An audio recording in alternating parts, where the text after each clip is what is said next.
Amém? Eu queria que você pudesse abrir a sua Bíblia na primeira carta de Paulo aos Coríntios, capítulo de número 15. Nós vamos fazer a leitura do verso 12 ao verso de número 19. E eu queria pensar um pouco com os irmãos a respeito da ressurreição de Jesus. E em que a ressurreição, a certeza da ressurreição de Cristo nos afeta. Primeira carta de Paulo, capítulo 15, a partir do verso de número 12, diz assim: Ora, se é corrente pregar-se que Cristo ressuscitou dentre os mortos, como, pois, afirmam alguns dentre vós que não há ressurreição de mortos? E se não há ressurreição de mortos, então Cristo não ressuscitou. E se Cristo não ressuscitou, é vã a nossa pregação e vã a vossa fé. E somos tidos por falsas testemunhas de Deus, porque temos asseverado contra Deus que Ele ressuscitou a Cristo, ao qual Ele não ressuscitou, se é certo que os mortos não ressuscitam. Porque se os mortos não ressuscitam, também Cristo não ressuscitou. E se Cristo não ressuscitou, é vã a vossa fé, e ainda permanecei nos vossos pecados. E ainda mais, os que dormiram em Cristo pereceram. Se a nossa esperança em Cristo se limita apenas a esta vida, somos os mais infelizes de todos os homens. Mas, de fato, Cristo ressuscitou dentre os mortos, sendo Ele as primícias dos que dormem. Eu me lembro quando os meus meninos eram pequenos, né? E quando ia se aproximando a data da Páscoa, quando as pessoas celebram a Páscoa, já começa a aparecer nos supermercados aqueles ovos de chocolate, e todo pai começa a ficar preocupado porque vê que os preços desde sempre são absurdos, né?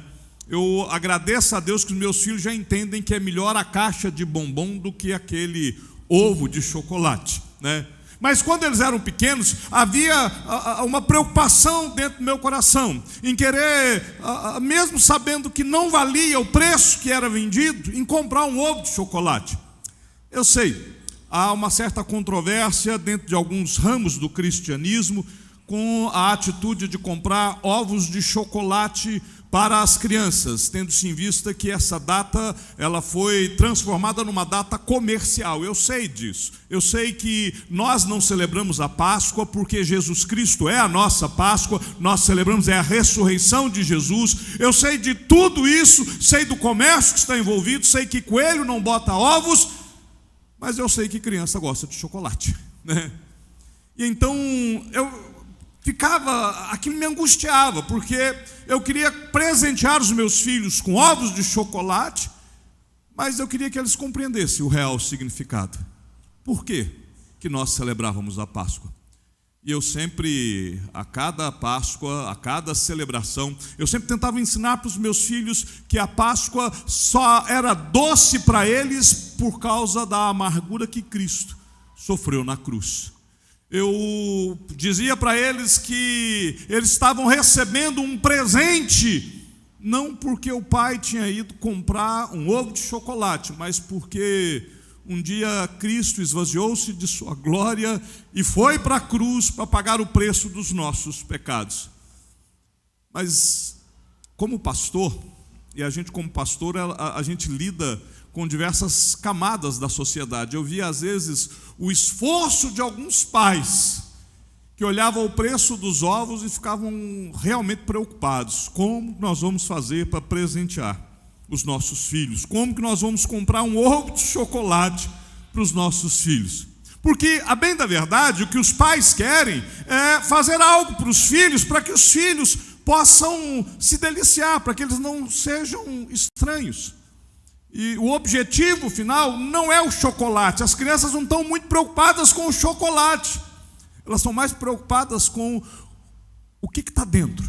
Qual que é a surpresa que vem dentro? O que vem dentro daquele bendito ovo? E elas abrem o ovo de chocolate com aquela expectativa. O que está lá dentro? É isso que faz a diferença do ovo de chocolate. É isso que até faz diferença de preço para preço, de ovo para ovo, né? É o conteúdo que está lá dentro.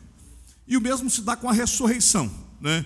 Saber ou acreditar que Jesus ressuscitou é muito bom, mas desfrutar do significado da ressurreição de Cristo é melhor ainda.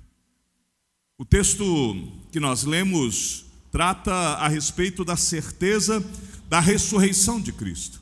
A ressurreição de Cristo, ela é um fato. Havia alguns críticos que estavam questionando, até nos nossos dias se questiona a respeito se Jesus ressuscitou ou ele não ressuscitou, se é fato que ele voltou à sua vida ou não voltou à sua vida, mas de forma muito simples nós podemos atestar da veracidade da ressurreição de Cristo, porque os apóstolos estavam dispostos a morrer para não negar que Jesus havia ressuscitado, né? Entendam, né? Era a vida deles para combater ou não combater uma informação. O próprio apóstolo Paulo, perseguidor da igreja, quando é encontrado por Cristo, é Paulo que escreve esse texto, é alcançado por Cristo, é mudado, transformado por Cristo, e agora estava disposto a morrer pela certeza de que Cristo havia ressuscitado.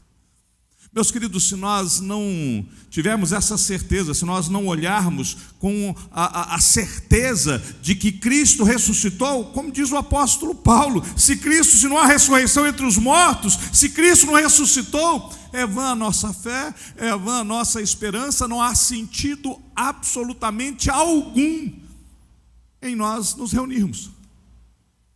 Não há porquê. Por que nós vamos nos reunir? Qual que é a graça desse negócio de estarmos num lugar, reunirmos semanalmente, diariamente, nos envolvermos com isso, gastarmos a nossa energia, envolver até os nossos recursos financeiros por algo que vai acabar no túmulo? Se a nossa vida, ela se encerra no túmulo, se nós vivemos somente debaixo da perspectiva desta vida, deste tempo, se nós só caminhamos nessa vida olhando para o cemitério, nós somos os mais infelizes de todos os homens. Não há esperança nisso, não há vida nisso, é uma angústia. Porque independente de quem crê ou de quem não crê, independente se você tem a sua vida entregue a Cristo, ou se você não conhece Jesus, ou se você vive como se Jesus nem um dia esteve neste mundo, todos nós temos momentos bons e todos nós temos momentos maus. A dor, ela bate na porta do crente, bate na porta do incrédulo. A alegria bate na porta do crente e bate na porta do incrédulo. Mas nós não vivemos baseados nestes momentos, quer sejam de dor, quer sejam de alegria. A nossa vida, ela está pautada em que um dia Deus esvaziou-se de sua glória, assumiu a forma de servo, veio a este mundo, sofreu tudo aquilo que podia sofrer. Ele foi tentado em todas as coisas, foi humilhado, foi exposto a uma cruz, suas vergonhas foram expostas, ele colocou sobre a sua cabeça uma coroa de espinhos, seu lado foi transpassado por uma lança, foi sepultado, mas ele ressuscitou para nos dar a certeza e a garantia de que há esperança da vida eterna, a salvação, a nossa redenção, o perdão dos nossos pecados. Mas a minha pergunta para você esta noite é: como a ressurreição de Cristo afeta a sua vida? De que maneira você tem vivido a sua vida neste tempo presente?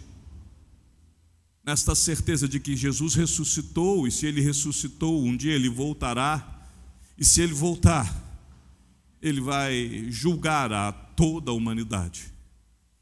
Desde Adão até o último homem sobre a face da terra. Quando Jesus voltar, todos serão colocados diante do trono. E como nós temos vivido, né? A ressurreição de Cristo, em primeiro lugar, ela precisa afetar o nosso entusiasmo. Eu não sei se você é torcedor de algum time. Eu vejo aqui, nós temos alguns flamenguistas, temos alguns corintianos, temos vascaínos, mas em Minas Gerais normalmente é dividido entre Atlético e Cruzeiro, São Paulo tem outros times, há vários times. Mas você já foi num estádio de futebol? Você já participou de um estádio de futebol, de ver o entusiasmo da torcida? E o time pode estar uma draga. O time pode estar indo de mal a pior. Minas Gerais, né, o Cruzeiro está numa situação tétrica, mas os torcedores estão lá, entusiasmados, cantando hino, motivando o time. E às vezes nós, como cristãos, que temos a certeza de que Deus nos amou e nos amou antes da fundação do mundo, não estamos tão entusiasmados quanto Cristo. O Evangelho de Lucas conta a respeito de 2 discípulos que estavam no caminho de Emaús, logo depois da morte e ressurreição de Cristo, e eles ainda não sabiam que Cristo tinha ressuscitado. Então eles estavam voltando para casa, e eles estavam ali desanimados, cabisbaixos. E então Cristo, ele aparece naquele caminho e vai conversando com eles, e eles com o coração endurecidos, sem ter a certeza da ressurreição, eles vão caminhando, até que chega um determinado momento, Jesus quer passar adiante, eles falam, não, fiquem aqui, né? E eles se assentam, e aí Cristo vai fazer uma refeição com eles, e quando Cristo vai dar graças, os olhos deles são abertos, né? E, olha o texto, Lucas capítulo 24, verso 32, logo que eles têm essa consciência, eles então declaram, e disseram um ao outro, porventura, não nos ardia o coração, quando ele pelo caminho nos falava, quando nos expunha as Escrituras? Quando aqueles discípulos reconhecem que Jesus havia ressuscitado, quando eles percebem que a fé deles era uma fé viva, real, verdadeira, que o seu mestre, que o seu Senhor havia vencido a morte, ressuscitado, tinha estado com eles, assentado com eles, ceado junto com eles, o coração deles passou a arder. Eles passaram agora a ter este entusiasmo. E aquela hora da noite, eles que não estavam dispostos a continuar a caminhada para a próxima cidade, ainda naquela hora da noite, eles retornam entusiasmados para Jerusalém, para encontrar os outros discípulos e dizer, ele está vivo, ele ressuscitou, ele esteve conosco. Esta é a nossa alegria. Eu queria estar junto com aqueles discípulos para ver este brilho no olhar deles. Meus queridos, às vezes nós estamos vivendo como crentes, estamos caminhando neste mundo, e as pessoas que estão à nossa volta não veem em nós a alegria da salvação, a certeza de que temos um Deus que pagou o preço dos nossos pecados. A ressurreição de Cristo, ela tem que afetar o nosso entusiasmo. Nós estamos diante daquele que nos amou de tal maneira que morreu na cruz por causa dos nossos pecados. Que amor é esse? Que amor é esse? Que pode me amar e continuar me amando apesar de mim. A vida de Cristo, ela tem de nos afetar. Se Cristo se importou conosco de vir a este mundo para pagar o preço por nós, nós não merecíamos. Nenhum de nós merecia. Ninguém neste mundo era digno, mas a vida de Cristo, ela precisa me motivar, porque às vezes nós não percebemos a presença de Deus ao nosso lado. Nos nossos momentos de dor, Cristo está ao nosso lado. No nosso momento de tristeza, Cristo está ao nosso lado. Quando nós caminhamos neste mundo, Cristo está conosco. Ele jamais nos abandona. Mesmo quando nós nos voltamos as costas para Cristo, Ele ainda se mantém ao nosso lado. Mesmo quando nós abandonamos Cristo e nos entregamos à prática do pecado, Cristo ainda continua nos amando e dizendo: filho, arrepende-te, volta, muda a sua história, muda de vida. Cristo eternamente, constantemente torna em nós viva a sua santa palavra. De modo nenhum alguém pode nos arrebatar da mão do nosso Deus. De modo algum Ele nos abandonará. A ressurreição de Cristo, ela afeta o nosso entusiasmo, precisa afetar o nosso entusiasmo. Mas a ressurreição de Cristo também vai afetar a maneira como nós vamos lidar com as pressões dessa vida, né? Quando Paulo está escrevendo a segunda carta aos Coríntios, no capítulo 4, no versículo 7, Paulo vai dizer que nós somos como um vaso de barro e que dentro de nós está guardado um grande tesouro. Por que um vaso de barro? Porque é um vaso simples, porque é um vaso que não tem valor. Se você já leu o Antigo Testamento, você vai ver que quando um vaso de barro tocava em alguma coisa impura, aquele vaso devia ser quebrado, ele não devia ser reaproveitado. Nós somos um vaso de barro, mas quando nós tocamos, ou quando nós somos tocados por alguma coisa impura, dentro de nós há um tesouro inestimável que não nos despreza jamais. A ressurreição de Cristo, ela precisa afetar a maneira como nós vamos lidar com as pressões, por causa deste grande tesouro que está dentro de nós, né?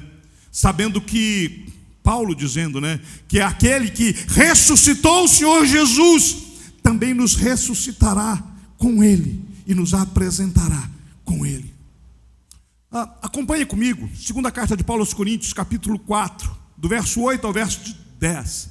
Paulo vai dizer assim, em tudo somos atribulados, porém não angustiados, perplexos, porém não desanimados, perseguidos, porém não desamparados, abatidos, porém não destruídos, levando sempre no corpo o morrer de Jesus, para que também a sua vida se manifeste em nosso corpo.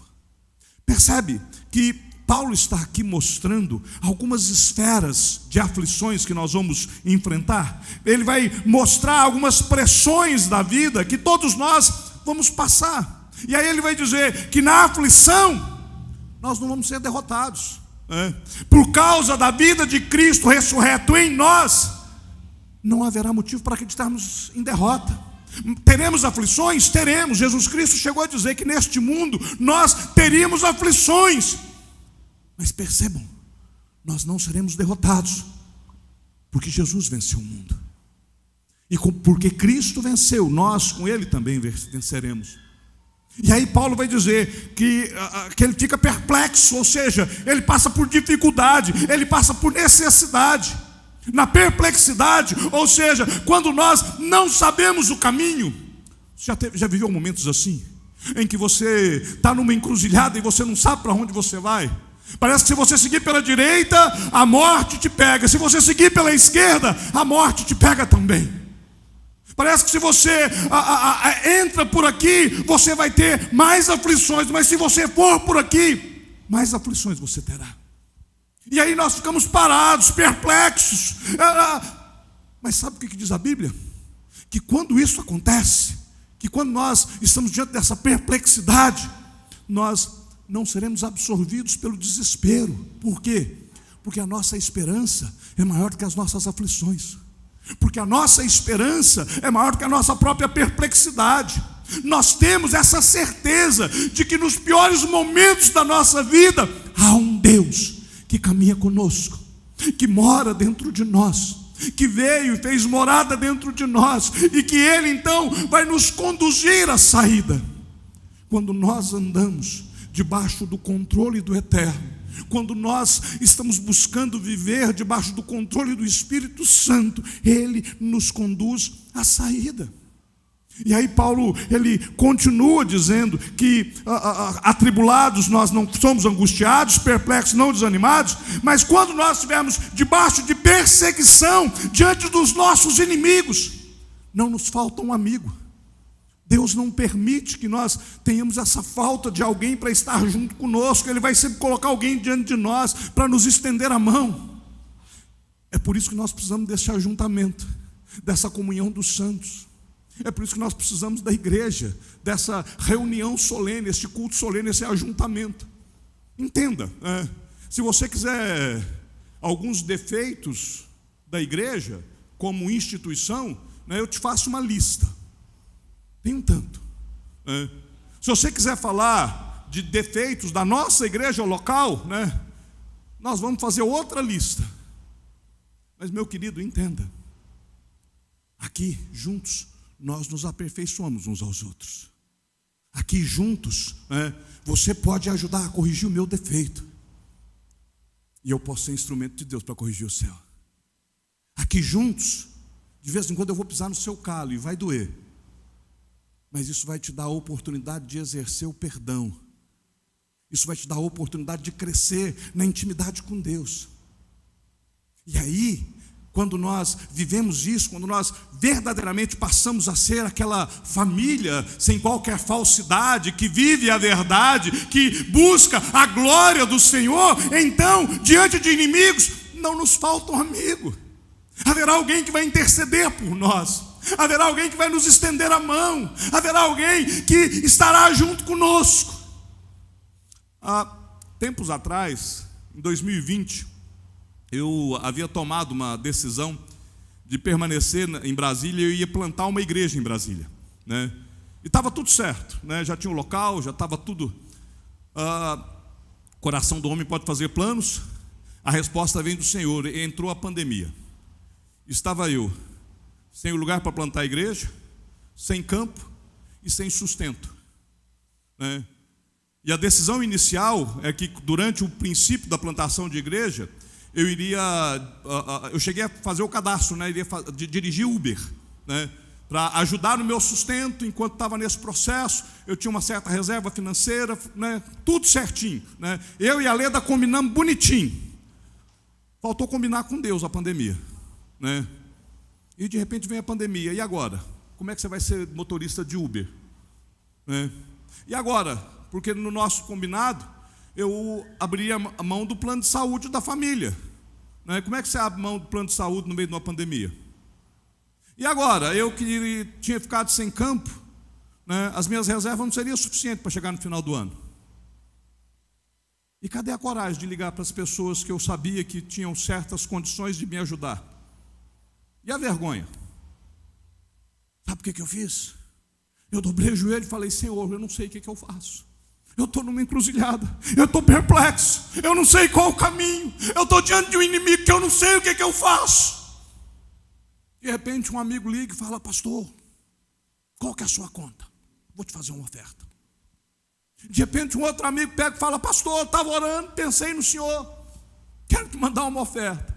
Eu não falei nada para ninguém, mas Deus não deixou faltar absolutamente nada.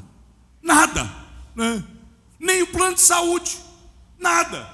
E ainda no final daquele ano ele abriu a porta. Eu fui passar 10 dias na praia em Natal, sem campo, sem sustento, sem dinheiro, mas tendo um Deus que cuida de todas as coisas. Diante dos nossos inimigos não nos falta um amigo, porque Jesus, o nosso melhor amigo, estará lá o tempo todo. Podemos até estar feridos, mas não seremos destruídos. O apóstolo Paulo, na continuidade da segunda carta aos Coríntios, do capítulo 8, ele vai dizer que nós levamos sempre no corpo o morrer de Jesus, para que a vida dele se manifeste em nosso corpo. A ressurreição de Jesus tende a afetar. Ela vai afetar o modo como nós vamos compartilhar a fé. O apóstolo Paulo, juntamente com Silas, estavam na cidade de Filipos, e eles chegaram pregando, e apareceu lá uma adivinha endemoniada, possessa.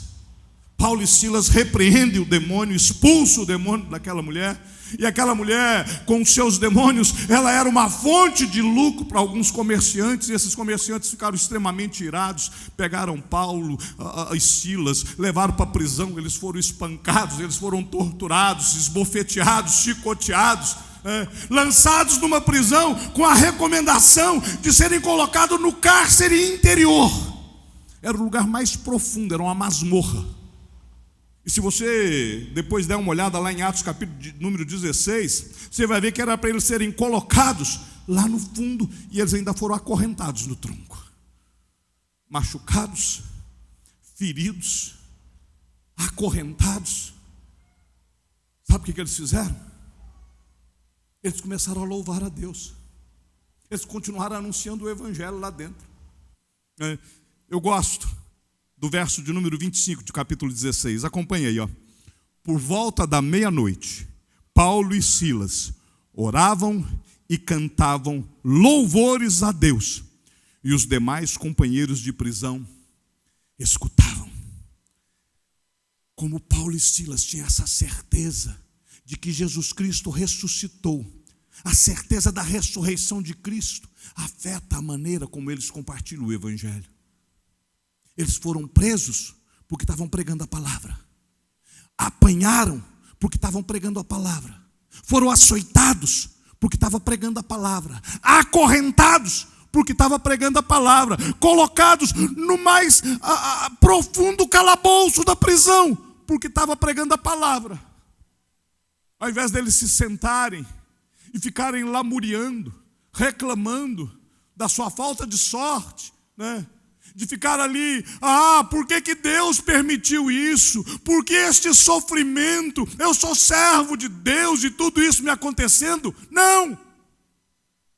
Eles entoavam louvores a Deus, e os presos olhavam aquilo, ouvindo com atenção, a palavra de Deus sendo pregada através do louvor, da adoração. O carcereiro, quando chega ali, há um grande terremoto, Deus ouve aquele louvor, Deus ouve aquela adoração, há um grande terremoto, os presos impactados não fogem. O milagre começa aí.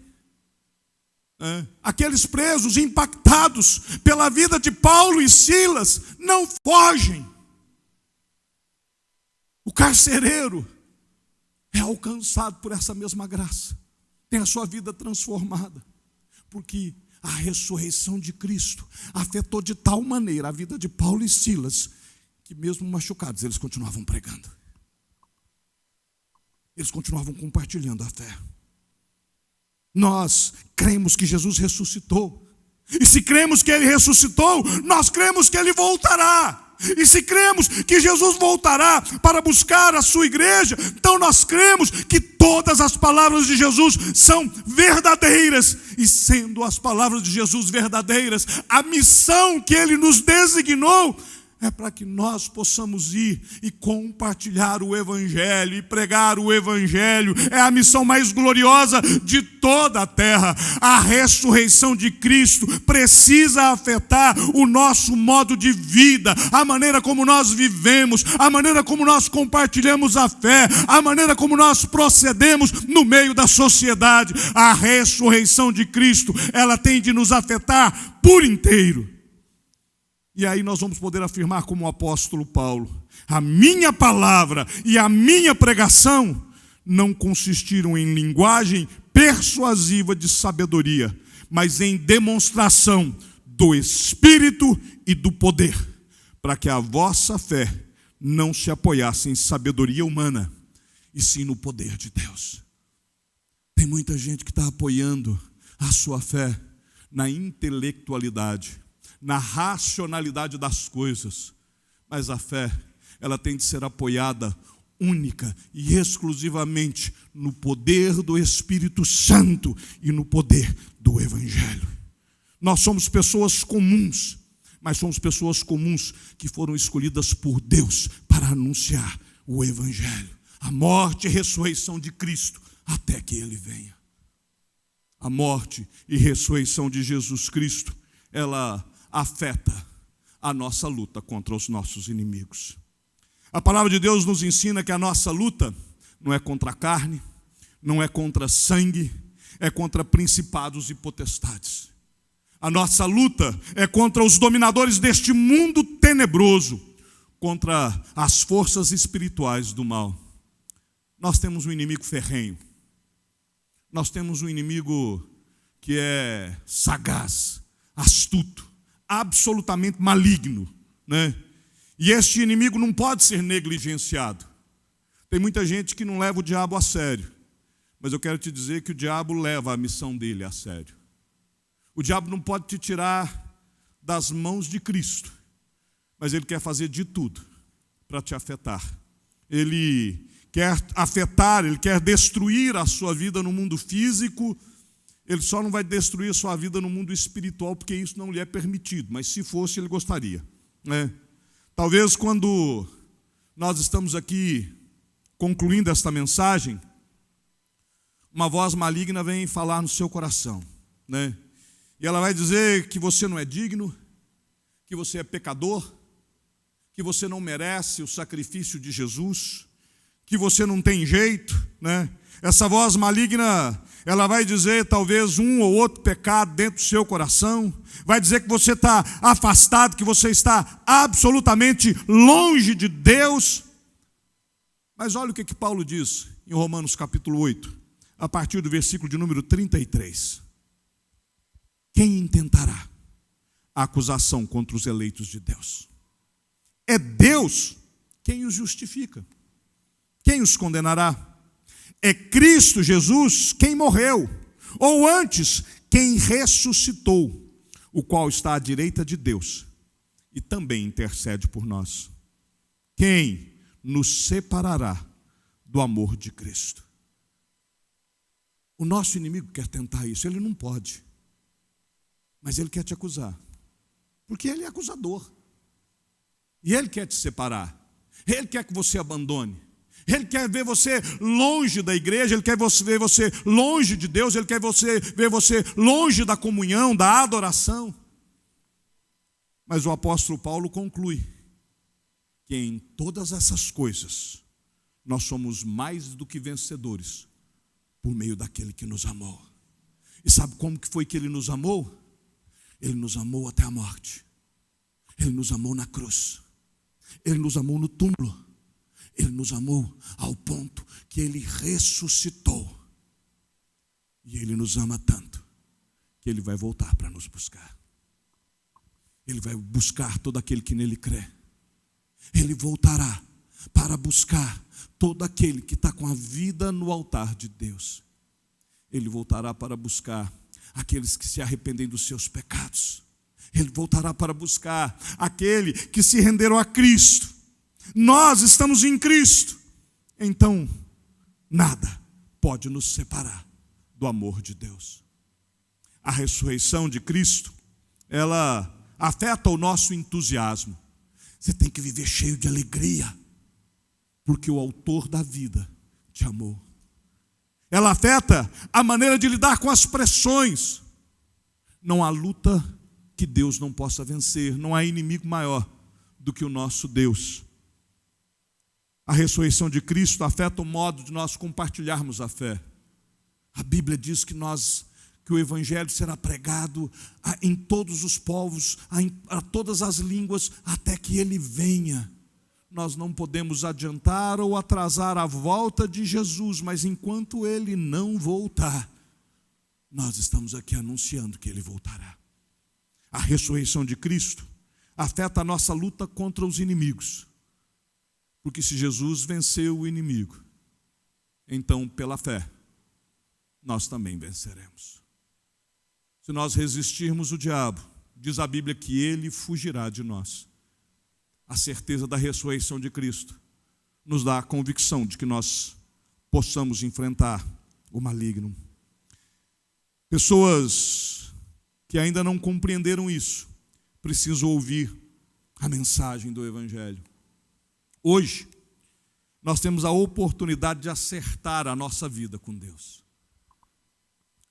Lembra quando eu iniciei falando do ovo de chocolate? e de como que as pessoas estão interessadas no seu conteúdo, naquilo que está dentro do ovo de chocolate, né? Pois bem, Jesus Cristo ressuscitou, e nós vamos experimentar as riquezas espirituais que estão em Cristo, quando nós abrirmos o mistério da revelação de Deus. Quando nós discernirmos e compreendermos que o amor de Deus por nós foi antes da fundação do mundo, e ele não tem sombra, não tem variação, não tem mudança. Deus nos amou e continua nos amando. Deus nos chamou e continua nos chamando. Como diz o próprio Senhor Jesus: eu sou a ressurreição e a vida. Quem crê em mim, ainda que morra, viverá. Você pode estar se sentindo como alguém que morreu para tudo. Você pode estar nessa noite talvez pensando que você morreu até para você mesmo. Mas a ressurreição de Cristo pode afetar a sua vida de tal modo que a partir de hoje Ele vai fazer de você uma nova criatura. Renda-se a Cristo. Renda-se ao chamado de Cristo. Porque Cristo te ama e Ele não vai abrir mão do amor que Ele tem por você. Não viva de acordo com a sua força. Viva de acordo com a força de Deus. Confie nele e receba os benefícios que vêm da cruz e da ressurreição. Crendo, Ele voltará. E eu quero estar entre aqueles que dirão: Senhor, esta é a minha alegria, este é o meu prazer. Eu quero estar para sempre, por toda a eternidade, diante do teu santo trono. Amém.